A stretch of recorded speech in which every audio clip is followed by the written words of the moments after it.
Alors Marie, un petit mot sur ton travail. Bonjour, je vais vous présenter ce que j'ai fait au cours de cette année de CAO. Oui. Donc là on est sur le suivi que l'on a rempli au cours de l'année, qui se trouve sur un réseau en temps réel. Il fallait écouter des œuvres et ensuite les commenter. Et j'ai choisi l'œuvre Pitopracta, composée par Yanis Xenakis en 1957. Donc Pitopracta veut dire action par les probabilités en grec. C'est l'une des premières œuvres de musique par calcul des probabilités de Yanis Xenakis. Le deuxième objectif de travail dans l'année était de réaliser une composition. J'ai choisi de faire une composition électroacoustique à la clarinette.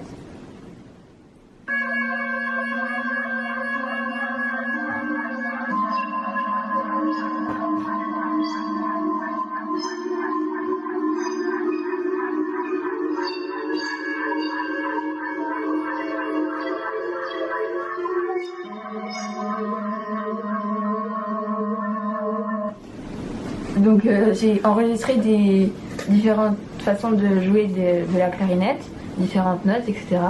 Et je les ai mises sur Audacity, je les ai transformées et voilà. Donc ensuite j'ai fait une recherche sur les timbres de la famille des cordes, des instruments de la famille des cordes, pour compléter une interface. Donc la voici.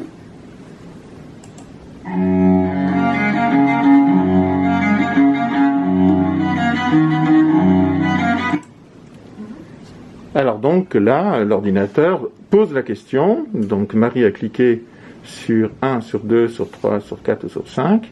Il pose la question, quel est cet instrument? Alors Marie, attention, hein, ne te trompe pas. Hein.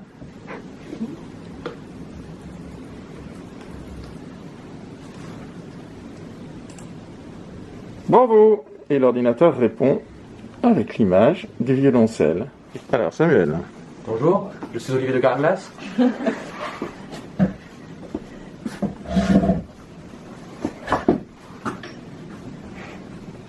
Quel ping. Alors explique, hein, toujours, c'est ça filmé. Sur le monde suivi, qui se trouve dans le monde suivi, c'est super logique. Donc on est toujours sur Internet, Toujours sur Internet. accessible toujours en temps réel, plateforme. avec les différents... Et là, c'est un fichier de suivi. Ouais, c'est mon fichier de suivi, donc on va le faire remplir.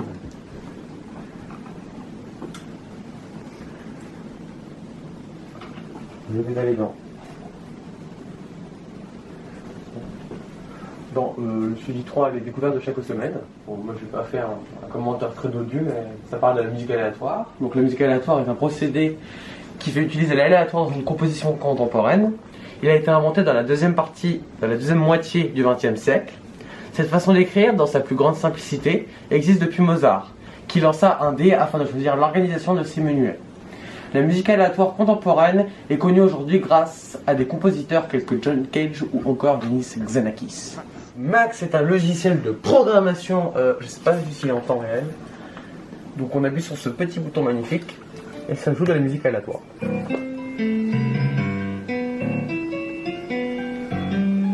Chacun des blocs est régi par un random qui permet du coup de définir un nombre ici entre 1 et 500 et ici entre voilà, pour pouvoir envoyer au piano des sons aléatoires pour qu'il puisse les jouer. Et quelle est ta conclusion? Est-ce qu'on entend vraiment de l'aléatoire pour toi? C'est un random qui normalement théorise l'aléatoire. Est-ce que ça te parle? Le fait, la note, oui, l'intensité et surtout la durée de la note. D'accord. Et quand t'entends, est-ce que tu es satisfait Ça rajoute pas mes oreilles, mais c'est de la musique aléatoire. Pour toi, ça correspond bien à de la musique aléatoire. C'est ça. Donc, très imprévisible. Très imprévisible. Tu trouves? Oui. C'est toujours un peu dans l'aigu, un peu dans le grave. Enfin, oui, on ne peut pas savoir quelle note il va faire sur le moment, mais il va forcément faire une note entre celle qu'il a mis. Enfin, il va forcément faire une note entre la note la plus basse qu'il a mis et les notes les plus hautes qu'il a mis. Et dans le moment, c'est toujours les mêmes notes qu'ils ont déjà joué une fois. Oui. Donc pour toi, tu as un sentiment qui n'est pas forcément toujours la surprise au bout d'un temps, c'est ça? C'est aléatoire, mais ça reste limité. D'accord. Et vous deux? Est-ce que Ouais, vous je avez... suis d'accord. Oui, bah, c'est ça. Est-ce- C'est aléatoire, mais c'est limité entre quand même entre le grave et le aigu. Il y a une possibilité de notes, mais à un moment, ça c'est limité quand même. D'accord. Si on écoute quelques secondes ou quelques minutes, j'irai un petit peu dans le sens de ce que vous avez dit, et on pourrait même dire qu'on s'habitue en fait au processus. Et finalement, c'est pas si entre guillemets aléatoire que ça, dans le sens où le processus qui compose la pièce, eh ben, on entend qu'il est lui-même très répété, et donc on entend une forme de redondance, une forme de non-prévisibilité du système. À la limite de l'audition, si jamais ça va trop haut ou trop bas, on n'entendra pas, et du coup, ça n'aura plus aucun intérêt de... Oui, mais est-ce que je parle pas d'autre chose? Est-ce que je parle du processus d'écriture qui pilote les notes? Le processus, c'est toujours la même logique. Et du coup, peut-être qu'on se lasse un peu aussi de cette logique qui devient elle-même répétitive et donc assez prévisible. Peut-être qu'on pourrait dire que localement, on ne peut pas savoir quelles notes vont être jouées, c'est-à-dire sur chaque note qui apparaisse, mais globalement, on a très bien compris l'évolution du système. En effet, ça va dans tous les sens entre l'aigu et le grave. Donc c'est assez ambigu, et ça pose la question, est-ce qu'il suffit finalement d'appliquer un simple random pour créer une musique qui serait aléatoire dans le sens imprévisible? Voilà une très belle question qu'on pourrait approfondir dans le cadre d'un cours de Ma foi, je composition. parlais fort, puis après Oui. ça fait pire. Où ça, c'était au brevet, ça? Non, c'était au collège qu'on avait fait un petit concours d'éloquence avec la classe. Et bon, j'étais dans le groupe de Samuel et Noé il parle. Parlez il a bien. une belle éloquence, Voilà, et c'est bah, ça. toi aussi, Samuel. Ouais, Et du coup, notre groupe, Elle se sentait peut-être un peu écrasée, mais... Non. Ah non, Non, ça n'a rien à Mais voir, c'est juste. tu t'exprimes très bien, il n'y a aucun souci. Ça dépend. Alors, explique-nous, ton projet de création, par exemple. Alors, Quelle a été ton idée? Toi, apparemment, c'est une pièce instrumentale. C'est pas le même projet qu'une pièce électroacoustique. Donc, c'était des différentes possibilités. Vous aviez différentes possibilités de choisir, en fait, entre. Alors, explique un peu ton choix, pourquoi, et ce que tu as essayé de faire. Alors, moi, j'aime beaucoup les manèges, surtout les grands 8. Et donc, j'ai décidé de faire une pièce plus graphique, comme on peut le voir. Et donc, j'ai regardé une vidéo de quelqu'un qui était sur le grand 8, qui a le plus d'inversions ou looping dans du monde. Il y en a 14 en tout. J'ai pas dessiné en entier, mais je fais à peu près la moitié. Et donc les notes, le tracé des notes représente un peu les rails. Et on ne voit pas bien les loopings, des fois on peut croire que c'est juste des airtime ou autre, mais normalement ici ça tourne un peu. Et donc là j'ai décidé de mettre des boucles verticales. Ça se lit comme ça, mais c'est pas, ça donne quelque chose. Et pour la harpe, j'ai mis un autre grand 8 qui lui a une chute verticale dans le sol de 50 mètres à peu près. Donc j'ai décidé de mettre ça à la harpe à certains endroits pour rajouter quelque chose. Et après j'ai choisi de ne pas mettre de rythme à part les noires et les blanches. Et j'ai utilisé les tempos. J'ai changé le tempo à la blanche pour que ça représente à peu près ce que ferait le train d'un grand 8 s'il passait sur les rails. Donc quelque chose de à peu près comme ça. Et là c'est un lift. Et là aussi. Donc c'est quand le train est tiré par une chaîne pour aller dans une partie haute du grand 8 pour avoir assez d'élan ou d'énergie pour franchir le reste. Tu mets? C'est très bien, ouais. Tu peux nous faire entendre? Alors, écoutons. Sourire oublié. La maquette. J'expliquerai peut-être après pourquoi j'ai appelé comme ça. Et oui, le titre. Oui.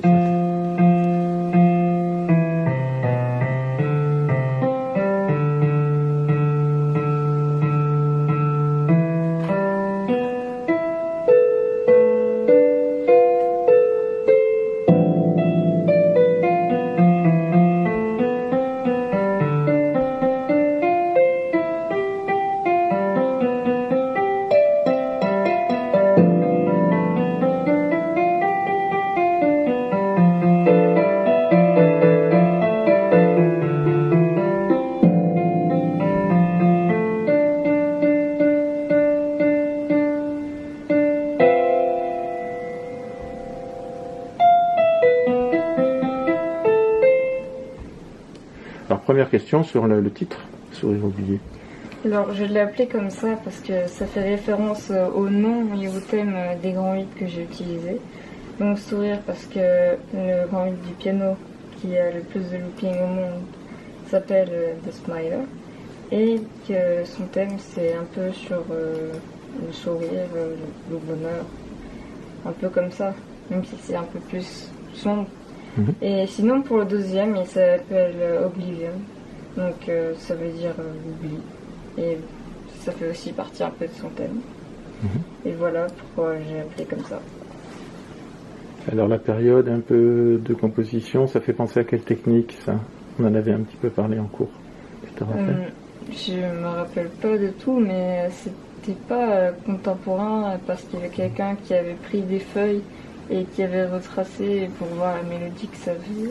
Voilà, on avait parlé de John Cage, du concert pour piano notamment, et cette technique avec Brown aussi, les compositeurs américains, des partitions graphiques en fait. C'est d'utiliser des éléments extérieurs pour construire des mélodies, des mélismes et ainsi de suite.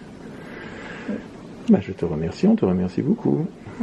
De rien. Emma, et lors de cette année, j'ai fait plusieurs commentaires personnels sur des œuvres écoutées. Donc je vais vous en lire un. Donc dans la première partie de mon commentaire, je vais vous expliquer qui était le compositeur de mon œuvre. Alors il s'appelle Schoenberg. Il a un art nouveau et original incompris lors du XXe siècle. Il a dû démissionner de ses activités, classes de composition, etc., car elle est considérée comme dégénérée par le régime nazi. La troisième pièce est composée de violents contrastes dans un mouvement agité. Je vois que ce compositeur, malgré beaucoup de modernité, retrouve un aspect traditionnel. La modernité se trouve grâce aux accords non classés, les surgissements et les contrastes entre thèmes qui me surprennent, le tempo très variant qui m'intrigue, etc. Et ce côté traditionnel ou classique retrouvé lorsque j'arrive à distinguer les trois parties. Je perçois ces changements de style dans l'œuvre lorsque l'on part dans un autre univers toujours plus différent et aventuré les uns que les autres. Une œuvre très intrigante, intéressante et presque inspirante pour ma part. Merci. Donc voilà la composition que j'ai créée.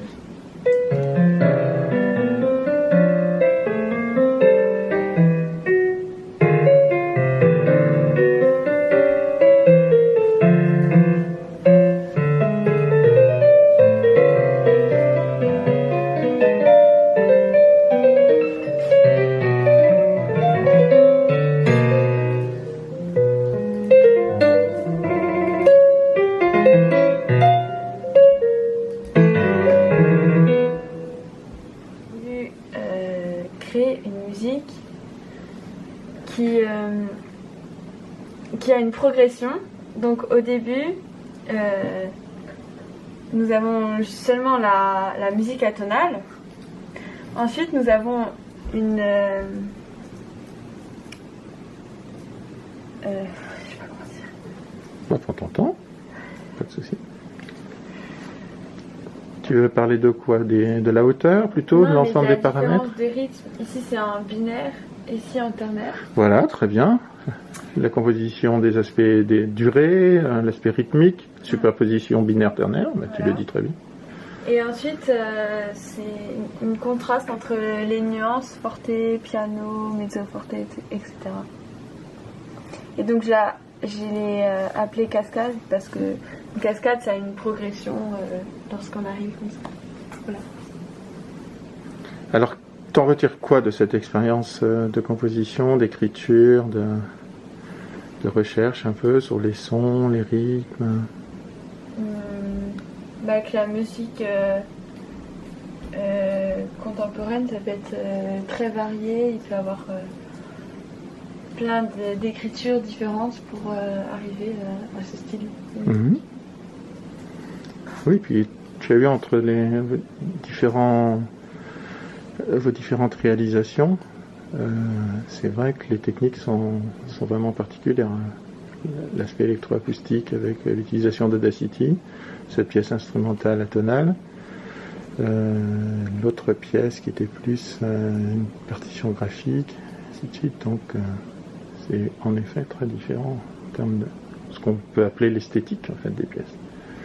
En tout cas, c'est une pièce fort intéressante, comme j'ai pu te dire, difficile à jouer, très diversifiée, et qui montre déjà une maîtrise de l'écriture dans le sens aussi solfégique. Et tous vos projets sont vraiment particulièrement intéressants, dont le tien. Donc ici nous avons le logiciel qui remplacera les profs de solfège de formation musicale. Et donc là nous avons un exercice sur le timbre des cuivres. Donc nous allons faire jouer un extrait.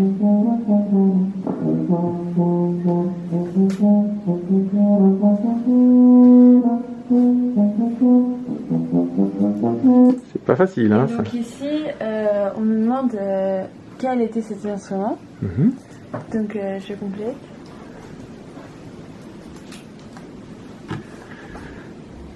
Et donc il faut valider. Et il te met pas vraiment. Qu'est-ce que tu nous avais mis? Le corps. Eh, c'est pas facile. Je me suis trompée. Dans l'exemple que tu as pris, alors si c'est pas le corps. C'est le trombone, je pense. Alors mets trombone. Tu vas voir, mais il est pas facile parce que cet extrait, on peut confondre un petit peu. C'est pas évident. Alors il te remet pas vraiment. Alors qu'est-ce qui reste dans les graves, dans les clips graves? Le tuba. Et oui. Alors voyons, tuba. Mais je te dis, c'est vraiment pas facile. Et là, il te met bravo avec le... Essaye le 2 pour voir. Si tu te rappelles un peu de ce que... Alors, essaie. Donc ça, c'était la recherche sur les familles classiques. Il y avait aussi une recherche sur les modes de jeu contemporains, dont on voit la liste ici s'afficher sur son dossier, toujours sur le réseau, en direct. Donc il y avait le Flatterzung, le Tongram, le pizzicato, le glissando, le multiphonique, flutebox, les sons partiels ou les sons harmoniques, le bisbigliando, le jet whistle, les cliquetis, les sons de trompette et la respiration continue. Voilà. Bien fort. 2020-2021. Avec Samuel, Elisa, Marie et moi. Et voilà. Et bien, bonne continuation et grand merci pour cette présentation. Alors Nils, est-ce que tu peux nous parler un petit peu de ton travail cette année dans ce module création, culture contemporaine? Le but c'était déjà d'écouter plusieurs musiques en rapport avec dans le répertoire de la clarinette, surtout des musiques contemporaines ou atonales, et donc après d'en écrire donc une petite pièce, comme là on a trois lignes, trois systèmes. Et donc le but dans cette pièce c'était de varier un peu, j'ai essayé de varier donc les tempi et beaucoup les valeurs de temps, donc tout ce qui est les paramètres de la musique, les hauteurs, les valeurs de temps, les nuances, etc. Ça change beaucoup l'ambiance. On a des ambiances très agressives, des ambiances plus calmes, un peu plus intrigantes, etc. Et c'était le but de faire un contraste comme ça avec une musique atonale. Donc c'est assez intéressant, c'est quelque chose de nouveau que j'ai découvert. Je ne pensais pas que c'était aussi facile déjà. parce que je me suis posé du coup devant le logiciel d'écriture et puis avec ma clarinette à côté. Et quand une mélodie me venait en tête, j'essayais de la retrouver avec ma clarinette et ensuite je pouvais retrouver les notes facilement. Oui. Alors tu as un peu évolué aussi sur ce travail de composition, d'écriture. Donc tu es clarinettiste et là tu as décidé donc d'écrire une pièce instrumentale pour ton instrument. Comment on a pu évoluer ensemble sur l'écriture elle-même et cette difficulté tout de même, me semble-t-il, d'écrire de la musique atonale. Qu'est-ce que ça comportait justement comme contrainte? Ouais, il fallait pas faire d'accords classés, donc j'ai eu beaucoup de mal avec ça. Par exemple, on s'y est repris plusieurs fois avec vous du coup en cours. La dernière modification date de cette semaine d'ailleurs. Trouver aussi des modes de jeu contemporains, ce que j'avais fait justement avant. Notamment, on a le multiphonique que j'essaye de faire au mieux, mais que j'ai pas fait depuis très longtemps et que je maîtrise plus tout à fait, mais c'est quelque chose de très intéressant s'il est bien joué. Par exemple, c'est tout un tas de choses. Alors, tu peux nous montrer, ça peut être très intéressant pour l'auditeur, des petits passages où il y a des modes de jeu, justement. Tu parles du multiphonique, par exemple. Le multiphonique, c'est ça. Voilà.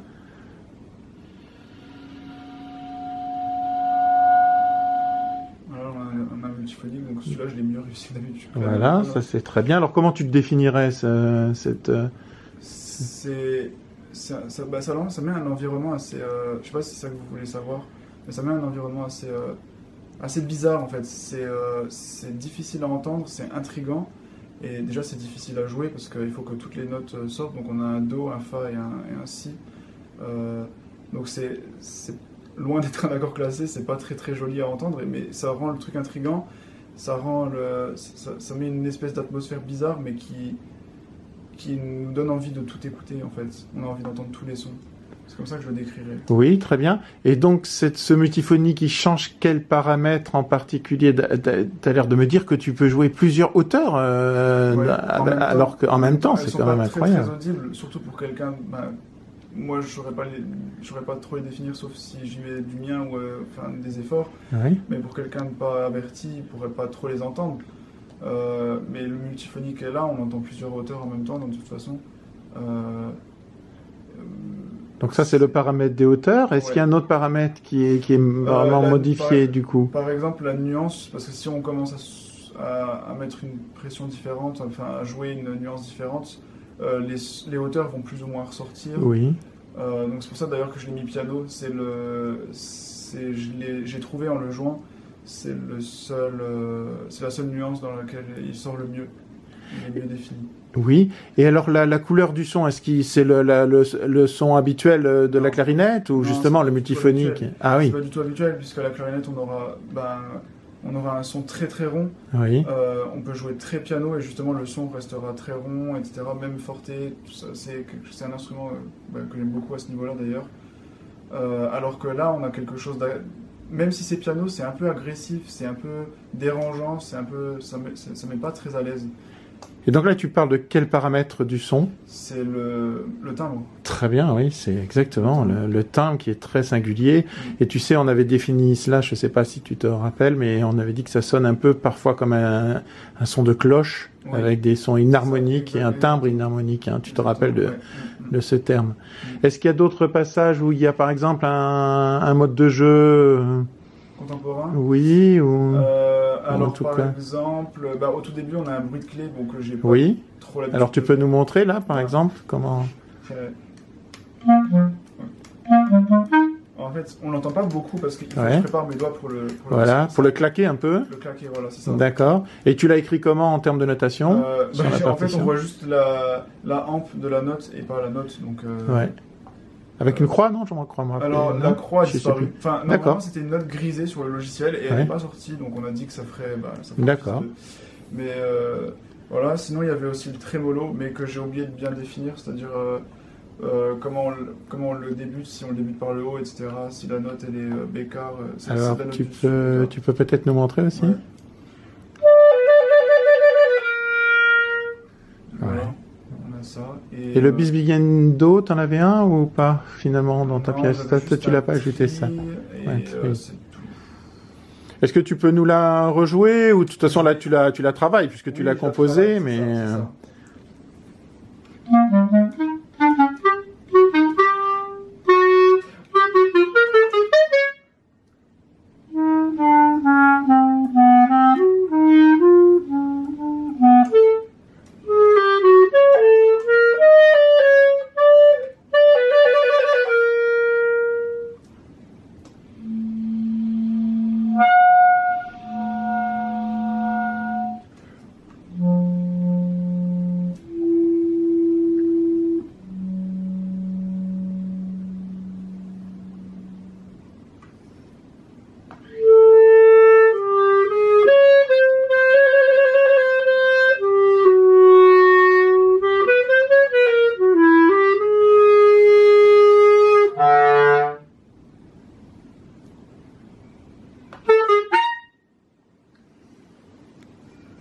Bravo. Ben, je te remercie pour ta présentation qui était très bien. J'ai fait de mon mieux, je suis désolé. Non, il n'y a pas de désolé, c'est très bien. C'est très très bien. Et merci pour cette année et ce travail très intéressant. C'est bon. Oui. Ouais, voilà, du coup, comme je disais avant que vous rallumiez la caméra, hein, c'est que je dis pas que j'apprécierais à écouter en tout cas la composition atonale. En tout cas, à une époque, c'est ce que je détestais ça. Je n'aimais pas, je l'éloignais. C'était voilà. Mais en fait, ça m'a ouvert l'esprit cette année parce que comment dire, j'ai découvert d'autres choses. Ça m'a appris à écouter autrement, tant musicalement que du coup juste l'ouverture d'esprit, apprendre d'autres choses, les modes de jeu contemporains, au niveau des hauteurs, etc., les différents paramètres du son. C'est quelque chose d'assez intéressant au niveau voilà, musical, culturel, etc. Donc de toute façon, c'est quelque chose qui me servira, ça m'a entraîné l'oreille. Donc voilà, c'est le bilan de l'année, c'est la synthèse de l'année. Et ouais, j'ai bien aimé cette année à ce niveau-là, c'est très très formateur, j'ai bien aimé. Alors, merci. Alors mon idée, c'est de faire une musique en temps réel, grâce à Max, pour tout type d'élèves, peu importe son niveau, son instrument, pour qu'ils s'entraînent. La musique peut être faite aléatoirement ou avec une fonction. Oui, alors tu peux montrer comment en fait l'instrumentiste ferait pour... donc je me rapproche un peu, et là tu peux utiliser peut-être ici, oui, voilà le même. Il choisit tout simplement son instrument. Oui, alors tu peux le montrer peut-être. Par exemple, basson. Voilà. Et qu'est-ce qu'on voit sur les deux portées du dessous? Que est marqué sa note la plus grave qu'il peut jouer et la note la plus aiguë. La plus aiguë, voilà, très Et bien. il peut la changer en fonction de son niveau. Si par exemple il ne veut pas jouer aussi bas, Oui, il peut l'augmenter. très bien, Ou aussi aiguë, pareil, il peut la baisser. très bien. Donc qu'est-ce que tu as rentré comme... tu disais une fonction à 3 inconnus qui équivaut à quoi? Tu l'as noté sur tout à l'heure une feuille de papier, je crois.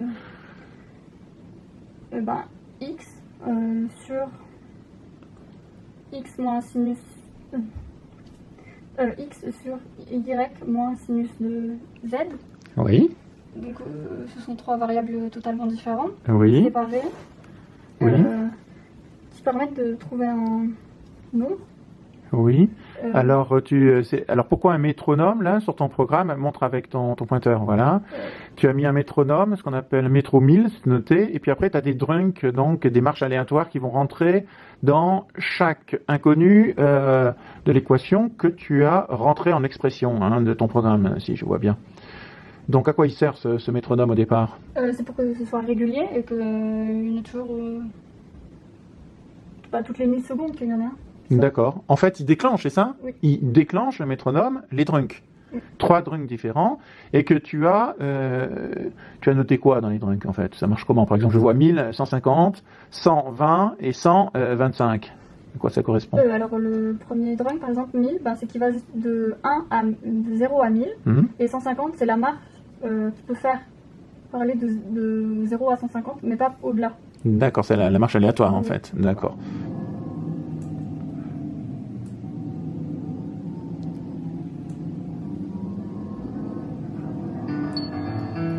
Non, c'est bon, laisse. Qu'on écoute un peu.